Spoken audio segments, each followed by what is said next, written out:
Hello అండి అందరికీ. Welcome back to my channel Navvakruthi vlogs అండి. సో, అందరికీ శ్రీరామనవమి శుభాకాంక్షలండి.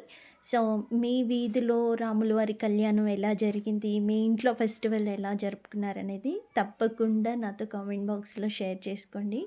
అండ్ ఫైనల్‌గా మార్నింగ్ వచ్చేసి నేను ముగ్గుతో స్టార్ట్ చేశాననమాట ఈ వ్లాగ్. ఆల్మోస్ట్ 5:15కి లేచానండి. మెలుకువ రాలేదు. సో, అలా నేనేసిన ఈ చిన్న ముగ్గు దగ్గరే ఆల్మోస్ట్ 40 మినిట్స్ టైమ్ స్పెండ్ అయిపోయింది కాబట్టి నేను ఎర్లీగా లేచినా ఉపయోగం లేదు. అందుకే ఏదైనా పండుగలున్నప్పుడు అందరూ 5కి లేస్తే నేను 4కి లేవాల్సొస్తది. ఎందుకంటే నేను చాలా స్లోగా చేసుకుంటూ ఉంటాననమాట వర్క్ అనేది. అండ్ ఇక్కడ బయట మొత్తం అయిపోయిన తర్వాత ఇంక ఇంట్లో కూడా వచ్చేసి మొత్తం ఊడ్చి, తుడిచి మాప్ పెట్టేసాననమాట. సో, ఈ శ్రీరామనవమికి నా సంకల్పం అనేది కొంతవరకు నెరవేరిందండి. సో, సంపూర్ణంగా నెరవేరాలని ఆ రామచంద్రుడి ఆశీర్వాదం నాకు కలగాలని భగవంతుడికి ఈ పండక్కి నేను పూజ చేసుకున్నాననమాట. ఆ సంకల్పం ఏంటిది అనేది నేను వ్లాగ్ కంటిన్యూ అయ్యేటప్పుడు చెప్తాను. అయితే ఇది నేను సంకల్పించుకొని కూడా 2021లో అండి. ప్రతిసారి నాకు కుదరకుండా పోయింది. సో, ఇన్నాళ్ళకి ఈ సంవత్సరానికి కుదిరింది. అది ఏంటి అంటే పిల్లల చేత రామకోటి రాయించటం అండి. ప్రస్తుతం ఇప్పుడున్న సమాజంలో, ఇప్పుడున్న జనరేషన్‌కి ఈ రామనామం పిల్లలకి అలవాటు చేయడం, రామాయణం చదివించడం, రాముడి యొక్క గొప్పతనాన్ని చెప్పడం, ఆయన కుటుంబానికి, రాజ్యానికి ఎలా పరిపాలించాడు, కుటుంబానికి ఎలాంటి వాల్యూస్ ఇచ్చాడు, ఇవన్నీ పిల్లలకి నేర్పించడంతో పాటు ఒక రామాయణాన్ని ఎటువంటి నిస్వార్థంగా ఎటువంటి కోరిక లేకుండా మన పిల్లల చేత ఇలా నిస్వార్థంగా రాయాలి, భగవంతుడే మన జీవితాన్ని ఒక మలుపు తిప్పుతాడు అన్న ఆలోచన చెప్పి కలుగజేసి వాళ్ళకి ఈ శ్రీరామనవమి రోజు నేను రామకోటి పుస్తకాలు తీసుకొచ్చి పూజలో పెట్టి వాళ్ళ చేత రాయించానండి. సో, ఇది అతి త్వరలో వాళ్ళు ఈ రామకోటి బుక్కు రాసి కంప్లీట్ చేయాలని మనస్ఫూర్తిగా కోరుకుంటున్నాను. సో, కమింగ్ టు బ్యాక్ ఇక్కడ నేను మామిడి ఆకులతో పాటు మొన్న ఉగాదికి అంత బాగా తోరణం మా బాబు కట్టలేదు. సో, ఈసారి నేనే కుదిరినంత వరకు ఏదో అట్లా చిన్న చిన్నగా డెకరేట్ చేశాను. అంటే అల్లలేదండి. జస్ట్ అట్లా ఆకుల్లో గుచ్చేసాననమాట ఫ్లవర్స్. మిడిల్‌లో వచ్చేసి కుంకుమతోనే అలా బొట్టు పెట్టినట్టుగా పెడితే చాలా అందంగా కనపడ్డాయి. ఇట్లా నా శ్రీరామనవమి పూజ అనేది స్టార్ట్ చేశాను. అంతేకాకుండా చూడాలండి భగవంతుడు మాకు తోడుగా ఉండి ఈ చిరంజీవుల్ని ఎంతవరకు ఆశీర్వదిస్తారు.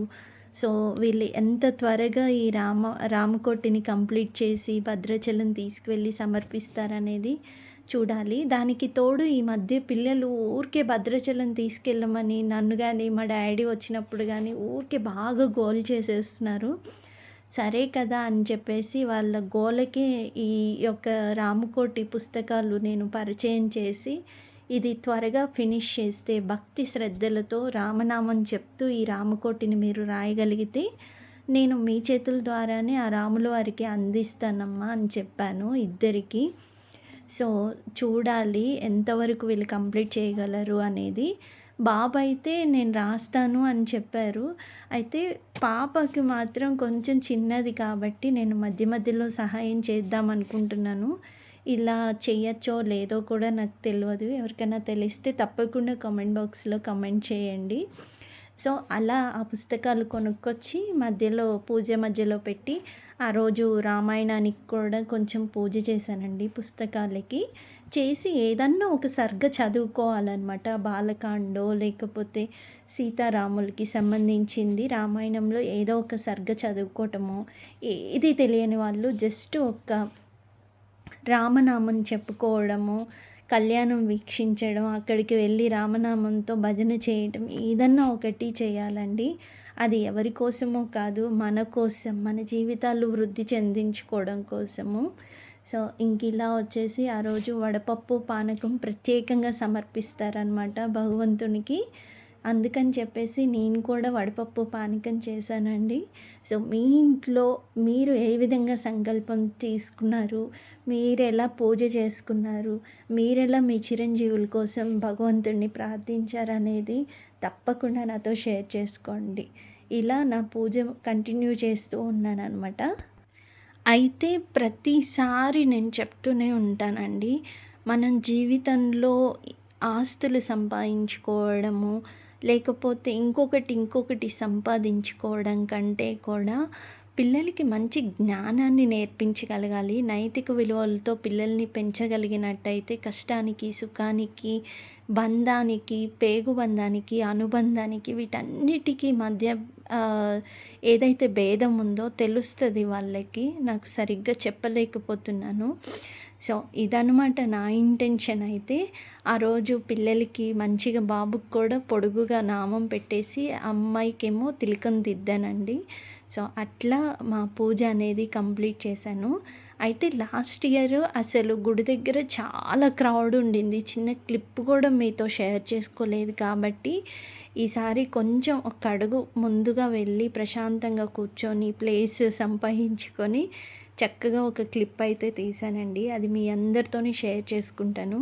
కాకపోతే దగ్గరుండి అయితే మూర్తుల్ని తీయలేకపోయాను. ఎందుకంటే ఇది తెలంగాణ కింద వస్తది కాబట్టి ఇక్కడ. సో, వీళ్ళ సాంప్రదాయం ప్రకారము స్వామివారి కళ్యాణం అయిన తర్వాత అందరూ స్వామివారిని, అమ్మవారిని వాళ్ళ తోబుట్టువులుగా, బంధువుగా భావించి చక్కగా ఒడిబియ్యం పోస్తారంటండి. లాస్ట్ టైం కూడా అలాగే జరిగింది. సో, అందువల్ల క్రౌడ్ ఎక్కువగా ఉంటదనమాట. ఇక్కడ చూసారా పిల్లలకి ఈ రామకోటి పూజ అయిపోయిన తర్వాత రామకోటి రాయించేటప్పుడు గణపతి ప్రార్థన చేయించానండి. అంటే ఎలాంటి విఘ్నం కలగకుండా ప్రశాంతంగా ఈ రామకోటి రాయగలగాలి, కంప్లీట్ చేయాలని ప్రార్థించమని. తర్వాత రామనామం చెప్పి మనది శ్రీరామ రామ రామేతి అనే ఆహ్, శ్లోకం చెప్పించి చక్కగా ఈ 11 నామాల వరకు రాయించాను. తర్వాత ఇక గుడికి వెళ్ళాలి, లేట్ అయిపోతుందని చెప్పేసి వచ్చిన తర్వాత రోజుకు కొద్దిగా ప్రశాంతంగా నీట్‌గా ఏమంటారు శుభ్రంగా ఫ్రెష్ అప్ అయిపోయి మీకు కుదిరినప్పుడు మనసు ప్రశాంతంగా పెట్టుకొని నీట్‌గా రాయమని చెప్పానండి. సో, ఇలా ఈరోజు రామనవమి రోజు నా సంకల్పం అనేది కొంతవరకు సంపూర్ణంగా కాదు. ఇది ఎప్పుడైతే పిల్లలు సంపూర్ణంగా రాస్తారో అప్పుడే సంపూర్ణమైనట్టు సంకల్పం అయితే వచ్చింది. నేను అనుకుంటున్నప్పటి నుంచి మనం అనుకుంటే కుదరదు. భగవంతుడు తన దగ్గరికి తీసుకోవాలి. తను ఇక వచ్చి రాయి అనని చెప్పాలి. సో, అలా భగవంతుడి ప్రమేయం లేకుండా మనం ఎప్పుడు ఏది అనుకున్నా కుదరదు. సో, భగవంతుడి ఆజ్ఞతోని ఈ సంవత్సరం మొదలుపెట్టానండి నేను ఫైనల్‌గా. పిల్లల చేత ఎంతవరకు రాయించగలను అనేది కూడా ఇక చూడాలి. సో, ఇక్కడ గుడికొచ్చేసాము. ఇక్కడ ఊరు మొత్తానికి ఒకటే దగ్గర కళ్యాణం జరిపిస్తారండి. అందువల్ల ఏంటంటే క్రౌడ్ ఎక్కువగా ఉంటది. ఆ ఫ్రంట్‌లో కూర్చున్న వాళ్ళు రామ కళ్యాణం చేయించుకునే వాళ్ళండి. దానికి తోడు ఊరు పెద్దలు, పంచాయతీ పెద్దలు వీళ్ళందరూ ఉండి చక్కగా ఈ కళ్యాణం అనేది జరిపిస్తూ ఉంటారనమాట. ఇక్కడ చూసారా మా పాప నేను కూర్చున్నాము. తర్వాత కొంచెం అడ్డంగా ఉన్నామని చెప్పేసి తీసుకెళ్ళి మమ్మల్ని మంచిగా కూలర్ దగ్గర కూర్చోబెట్టారు. సో, అట్లా మంచిగా ప్రశాంతంగా ఈసారి కళ్యాణాన్ని వీక్షించామండి. సో, ఈ కళ్యాణం జీలకర్ర బెల్లం టైం వచ్చేసరికి ఫుల్ క్రౌడ్ అయిపోయింది. అందరూ ఇంటి దగ్గర పూజ ముగించేసుకొని చక్కగా ఒడిబియ్యం తీసుకొని వచ్చారండి స్వామివారికి. ఇక్కడ దేవుడి కంకణాలు అనేవి కడుతున్నారనమాట అయ్యవారు. మా దగ్గరకు వచ్చేసరికి లేవు. మేము కట్టించుకోలేకపోయాము. అంటే ఇక్కడ ఎవ్వరూ లెగవటానికి ఉండదండి. స్వామివారి ప్రసాదం కాడ్నుంచి స్వామివారికి అభిషేకం చేసే వాటరు, స్వామివారికి కన్యాదానం చేస్తారు కదండీ! ఆ నీళ్ళు కూడా చక్కగా అందరి మీద దగ్గరికి వచ్చి చల్లుతారనమాట.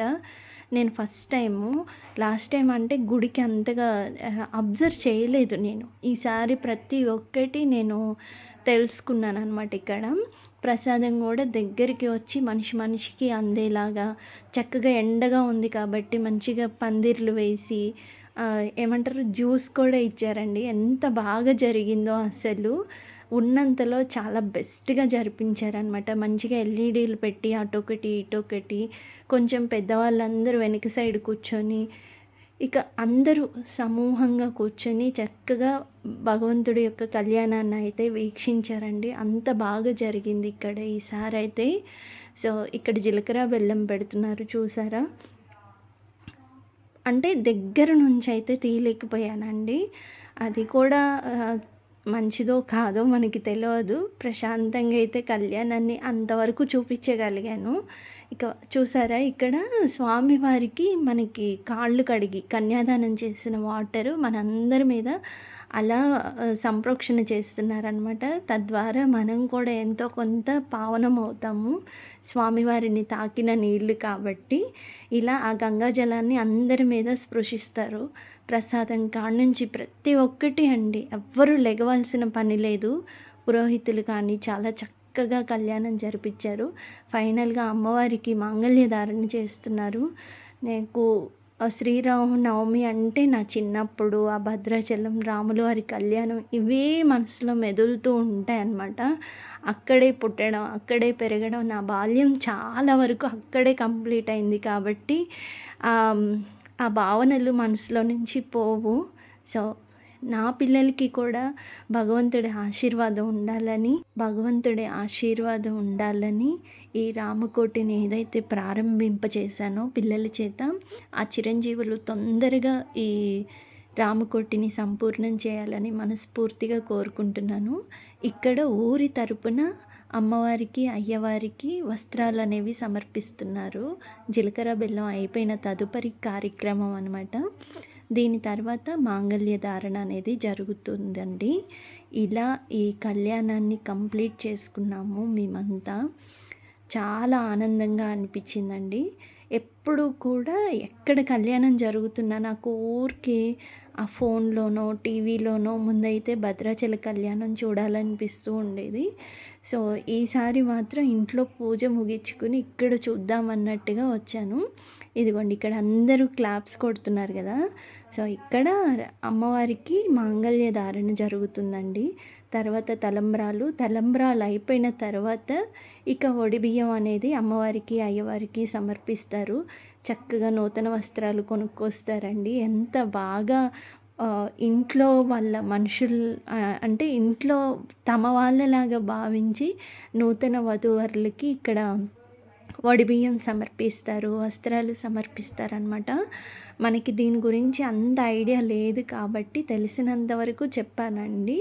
సో, ఆ టైంలో మాత్రం కంప్లీట్‌గా వడిబియ్యం సమర్పించే వాళ్ళు స్టేజ్ మీదకి వెళ్ళి సమర్పించి వచ్చేసరికి దర్శనం అయ్యేసరికి చాలా లేట్ అయిపోయిందనమాట. ఫైనల్‌గా ఇక్కడ అన్నదానం చూసారా ఎంత క్రౌడో. ఇలా నా వ్లాగ్ మీకు ఎలా అనిపించింది? ఎలా భావిస్తున్నారనేది సో, ఫైనల్‌గా ఈ వ్లాగ్ ఎలా అనిపించింది అనేది తప్పకుండా కామెంట్ బాక్స్‌లో షేర్ చేయండి. ఇంతటితో ఈ వ్లాగ్ ఎండ్ చేస్తున్నానండి. మరొక మంచి వీడియోతో కలుస్తాను. లక్ష్మీ రమణ గోవింద గోవింద. ధన్యవాదాలండి మరి. ఉంటాను.